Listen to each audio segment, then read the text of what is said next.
海賊ピーターパンのフック船長、あるいは陽気で破天荒なキャプテンジャック・スパロー、ワンピースのルフィ。物語に登場する海賊たちは自由と冒険の象徴として描かれてきました。しかし18世紀初頭、カリブ海に実在した海賊たちはロマンとは程遠い恐怖と混沌の現実を生きていたのです。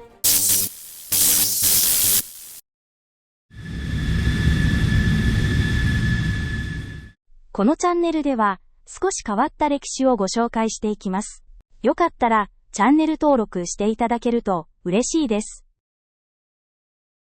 1700年、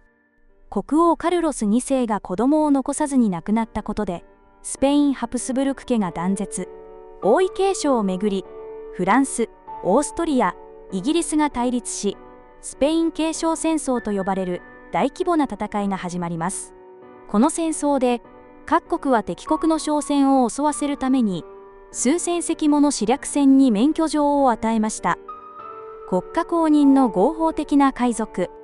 船員たちは合法的に略奪を行い、戦争の中で一山当てることを夢見ていたのです。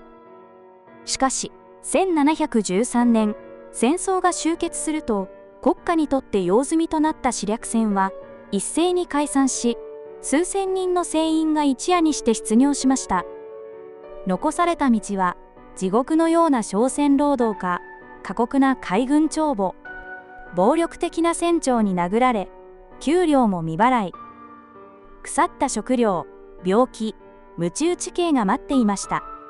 職を失った多くの船員たちが途方に暮れることになったのです。そんな船員たちの心を奪ったのが一人の男の伝説でした。ヘンリー・エイブリー。商船チャールズ2世号の一等航海士だった彼は、寄港先のスペインで船ごと売り渡され、処刑の危機にさらされます。絶体絶命の状況下、リーダーシップを発揮したエイブリーは、仲間と共に船を奪って逃走し、そのまま海賊として生きていくこととなりました。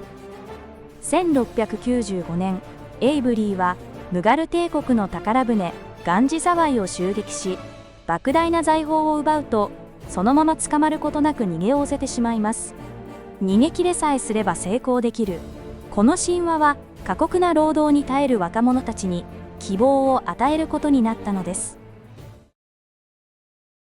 さて、無法者と呼ばれた海賊たちの船にも意外な秩序がありました。船長は仲間の投票で選ばれ、戦利品は公平に分配、専門職は優遇され、奴隷や混血の仲間もおおむね平等に扱われていました。王国には存在しなかった平等と民主的な仕組みが、無法者たちが生活する海賊船の上にあったというのは皮肉としか言いようがありません。しかし、その自由と平等の裏には過酷な現実があったことも事実です。主食は虫の湧いたビスケットと腐った肉、水はすぐに腐るため酒を飲み続けるしかありません。ビタミン不足から来る解決病は船乗り病と呼ばれるほど船員たちの間で流行しており、その症状は歯茎や内臓からの出血を伴い、やがては死に至る深刻な病でした。さらに、正規の港を使えない海賊たちは、船をまともに修理することもできません。手入れの行き届かない船は、どんどん傷んでいき、船底からの浸水は日常茶飯事。船員たちは、その度にポンプで水を汲み出す作業に追われました。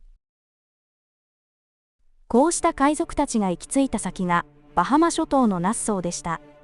ここは、スペインやイギリスの支配が及ばず、無法者のたまり場となっていきます。その中心にいたのが、ベンジャミン・ホーニゴールドです。彼は、試略船出身のベテランで、ナッソーを誰の支配も受けない海賊の共和国へと作り上げました。ナッソーに集った海賊の中でも、象徴的な存在が2人いました。1人は黒ひげと呼ばれたエドワード・サッチです。火薬をひげに編み込み、煙をまといながら現れる異様な姿は悪魔の化身と称されました。しかし彼は無益な殺生を行わず、恐怖を演出することで勝利を重ね、恐怖による支配を体現しました。もう一人は黒いサムと呼ばれたサミュエル・ベラミーです。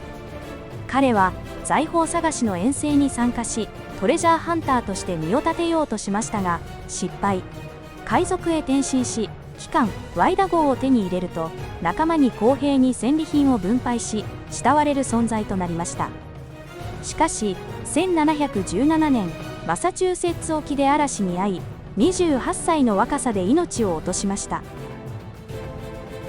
もちろん全ての海賊が黒ひげやベラミーのように節度を持って行動していたわけではありません。その典型がチャールズ・ベインです。ベインは冷酷で、拿捕した船の乗員を拷問し殺害することもありました。彼はジョージ一世の恩赦を拒否し、最後まで徹底抗戦を続けた数少ない海賊の一人でした。スティード・ボネットも異色の存在です。バルバドスの裕福な地主でありながら、突然自らの資産で船を建造し、海賊となることを決めました。経験の乏しい彼は海戦で重傷を負い、逃げ込んだ先のバハマで黒ひげと出会います。ボネットの船リベンジ号を実質的な支配下に置いた黒ひげはしばらくボネットと行動を共にしますが、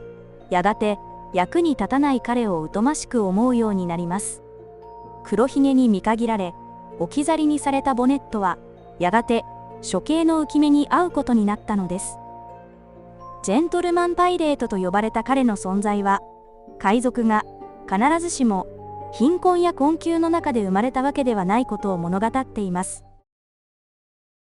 1717年、イギリス王ジョージ一世は海賊に対する大赦を発布しました。1年以内に投降すればすべての罪を許すという破格の恩赦です。この驚くべき決断の背後にいたのがウッズ・ロジャーズです。彼は自ら国王の側近に強く働きかけ、海賊撲滅のため総督としてバハマに赴くことを願い出ました。めでたく国王の許可を得た彼は海賊共和国を潰し、秩序を取り戻すという理想を胸に、なんと無償で危険な任務に自ら飛び込んでいったのです。こうしてナッソーに届いた国王の恩赦は海賊たちを分裂させました。降伏を選ぶ者、戦い続ける者。降伏した者たちの中には意外な人物も含まれていました。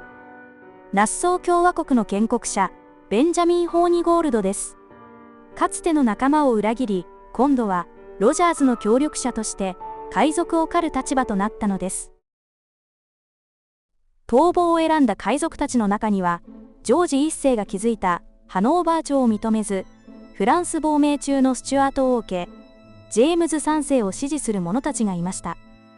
彼らはジョージ一世の恩赦を受け入れないだけでなく、ジェームズ3世の勢力から私略許可を得ようとまでしていたのです。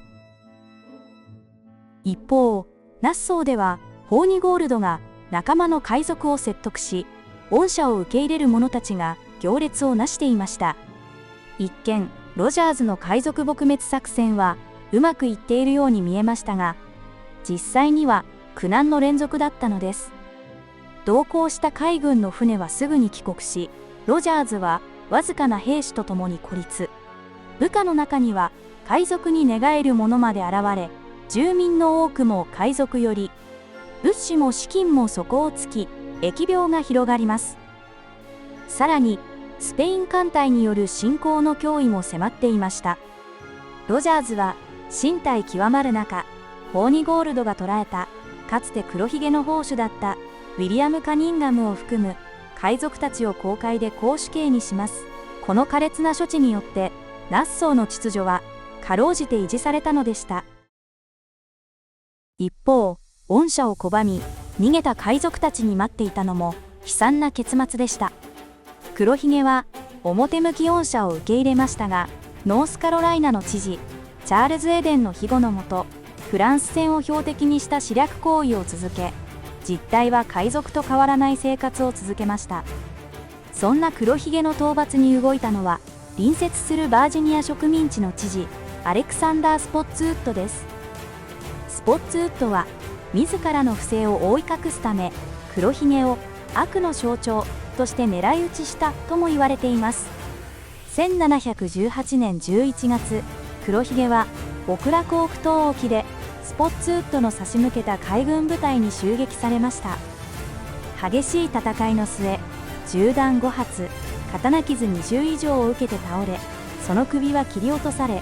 船首に掲げられたのです。そしてもう一人がチャールズ・ベインです。彼は恩赦を拒否し、海賊共和国の再興を夢見て戦い続けました。しかし1718年、フランスの大型船と遭遇し、兵力差を見て撤退を選んだベインは臆病者と非難され、投票の結果、船長の座から引きずり下ろされてしまいました。追放されたベインはわずかな仲間とさまよい、やがて無人島に漂着。漁師の施しで命をつなぎましたが、ついにはかつての仲間ホルフォードによって捕らえられてしまいました。1721年、チャールズ・ベインは絞首刑に処され、その遺体は海から見える場所にさらされました。恐怖と暴力で名を馳せた彼の最後は、裏切りと孤立の果てに訪れたのです。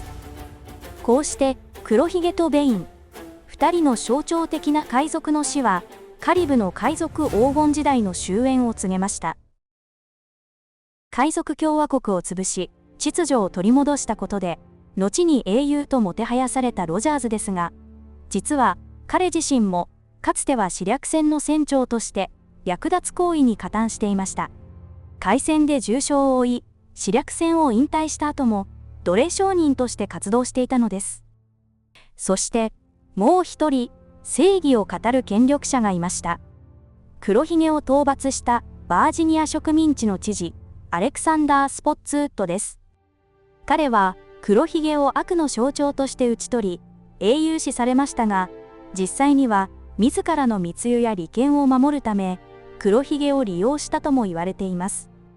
正義を掲げる者が必ずしも正義であるとは限らない。ロジャーズとスポッツウッドの闇は、そのことを私たちに教えているのかもしれません。略奪に生きた海賊にも、平等と民主的な秩序がありました。正義の執行者に見えたロジャーズにも、略奪と搾取の闇がありました。黒ひげを撃ったスポッツウッドもまた、腐敗した権力の象徴でした。ナッソーの物語は、善と悪の単純な対立として描くことはできないのです。そしてそれは、海賊の世界に限ったことではありません。正義と悪は、立場によって姿を変えるもの。私たちは、そのことを忘れてはならないのです。このチャンネルでは、少し変わった歴史をご紹介していきます。チャンネル登録して、次回もぜひ見てくださいね。